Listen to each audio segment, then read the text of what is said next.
प्रतिनिधी संदीप राजगोळकर यांच्याकडे।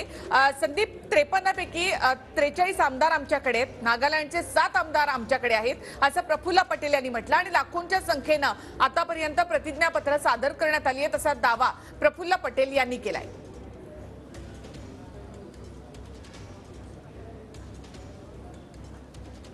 अगदी बरोबर आहे। प्रफुल्ल पटेलांचा हा दावा खरं तर मोठा म्हणावा लागेल निखिला, कारण ज्या पद्धतीने शिवसेनेमध्ये फूट पडली होती आणि त्यानंतर सगळं प्रकरण निवडणूक आयोगाकडे आलं होतं, त्या पद्धतीनेच हे सगळं देखील प्रकरण आलेलं आहे। 15 लाखांपेक्षा जास्त प्रतिज्ञापत्र सादर केल्याची माहिती आपल्याकडे आहे। 9 लाखांपेक्षा जास्त शरद पवार गटाकडून आणि जवळपास 6 ते 6.5 लाख प्रतिज्ञापत्र जे आहेत ती अजित पवार गटाकडून दाखल करण्यात आल्याची माहिती जी आहे ती आपल्याला समजते।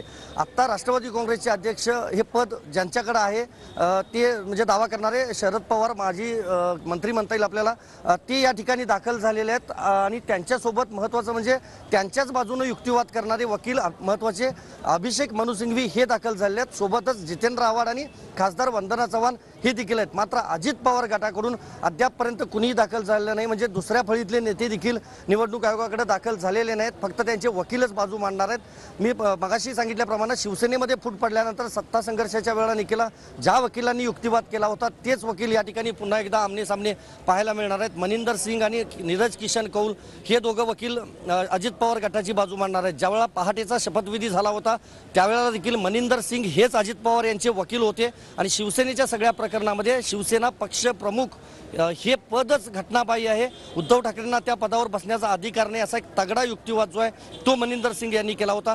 त्यामुळे साहजिकच आहे मनिंदर सिंग आणि नीरज किशन कौल हे अजित पवार यांची बाजू नेमकी काय मांडतात हे बघावं लागेल आणि त्यानंतर शरद पवार गटाकडून अभिषेक मनु सिंघवी हे बाजू मांडणार आहेत। आज कदाचित एकाच गटाला पहिल्यांदा संधी दिली जाण्याची शक्यता आहे। 4 वाजता ही सुनावणी खरं तर सुरू होणार होती, मात्र काही मिनिटं आपल्याला माहिती आहे उशीर झालेला आहे, पण नेते जरी दाखल झालेले असले तरी ही सुनावणी सुरू झाल्यानंतर 2च तास म्हणजे संध्याकाळी 6 वाजेपर्यंतच कामकाज चालेल असं आता सांगितलं जात आहे। कारण यापूर्वी ज्या वेळेला शिवसेनेचा सगळा जो सत्ता संघर्ष होता किंवा चिन्हाची आणि नावाची जी लढाई होती ती अगदी रात्री 10 वाजेपर्यंत चाललेली होती निखिला यापूर्वी। पण आज 5 राज्यांच्या विधानसभा निवडणुकीच्या निमित्ताने एक महत्त्वाची बैठक निवडणूक आयोगामध्ये पार पडली, जी निरीक्षक त्यामध्ये सहभागी झाले होते। देशभरातून आलेले 800 पेक्षा जास्त निरीक्षक होते। त्यामुळे आज निवडणूक आयोगाचं काम बऱ्यापैकी जास्त झालेलं असं म्हणता येईल। काही जे आयुक्त आहेत ते त्यांना देखील कार्यालयामधून लवकर दुसऱ्या कामासाठी बाहेर जाणार असल्यामुळे 4 ते 6 हीच वेळ असल्याचं आता आपल्याला सांगितलं जातं। आत्ताही आपण ही दृश्य पाहतोय,